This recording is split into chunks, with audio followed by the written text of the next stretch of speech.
Blocked down by Giroux, he'll clear it. And the Flyers with a comeback for the history books from 0-3 down to win the series in 7 games. The Bruins winning the Cup in 2011.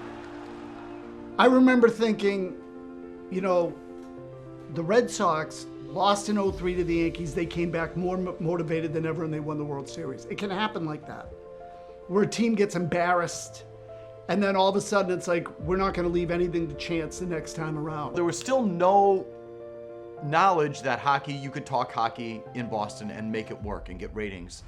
And so I thought you could, I wanted to, but I didn't know.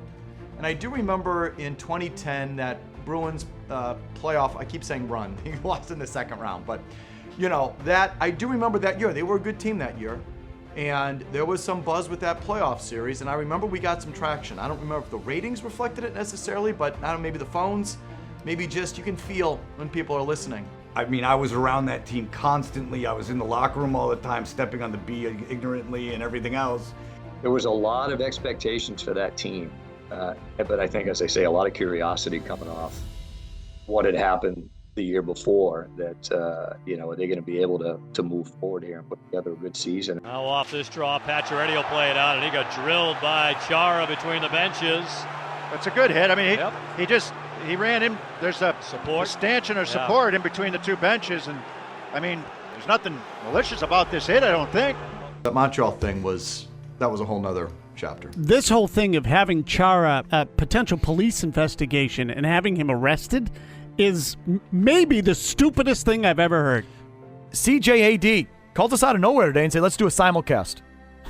Which we said, you think this is a setup? Can we please? Thank you. CJAD, News Talk Radio in Montreal. It's the Rick Peterson Show. The CJAD wants justice. A police investigation has started here. The mayor is emotional about it, as you are.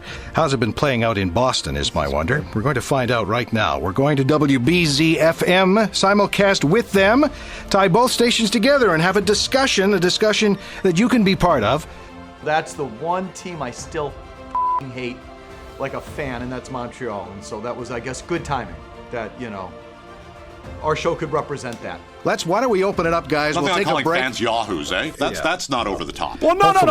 But what's calling a 911 number to arrest an opposing player other than Yahooism? It is the definition. You ever hear of frustration, fellas? You ever hear of anger and bitterness? Well, then call the league. Call the league. Guys. Call a sports talk radio show. What are you calling the cops? Are you nuts? Time out in Boston. Time out in Montreal. Where no one really represented that in a sports radio context before. Game 1 of the Stanley Cup Final about to begin at Rogers Arena in Vancouver. The games in Boston were just blowouts for the Bruins. They weren't even close. You know, they chased Luongo a couple of times. Gabriel, long drive, and he scores from the left point. Ryder tipped it in front. Wrist shot, score! Knocked away, score! Beverly on the doorstep. And the end of the night for Roberto Luongo. 4 goals on 20 shots, a dozen goals on him over the last 2 games. I have a line chart I do.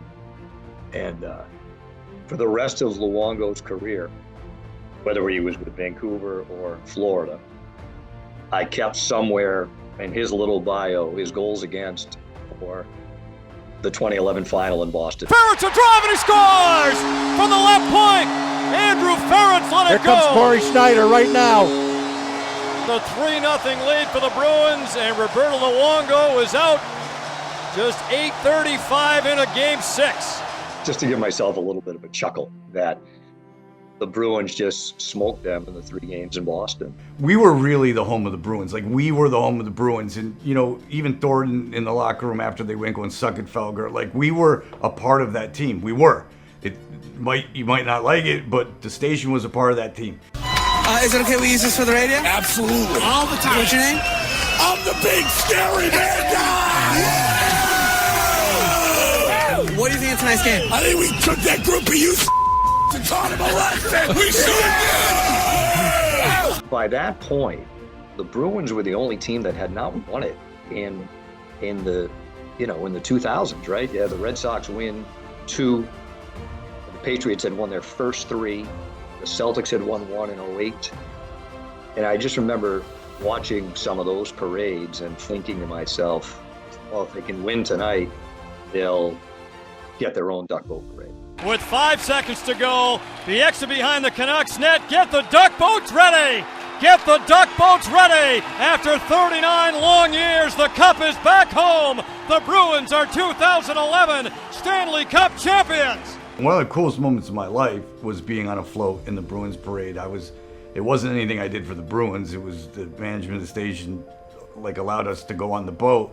That roar from the crowd, I think there was 1.2 million people in the streets. And I think about it now every time I'm back in Boston. You know, being in that parade and knowing the players and having, whatever small percentage of the crowd, but the crowd, some of the crowd knowing who we were and appreciating that we were there.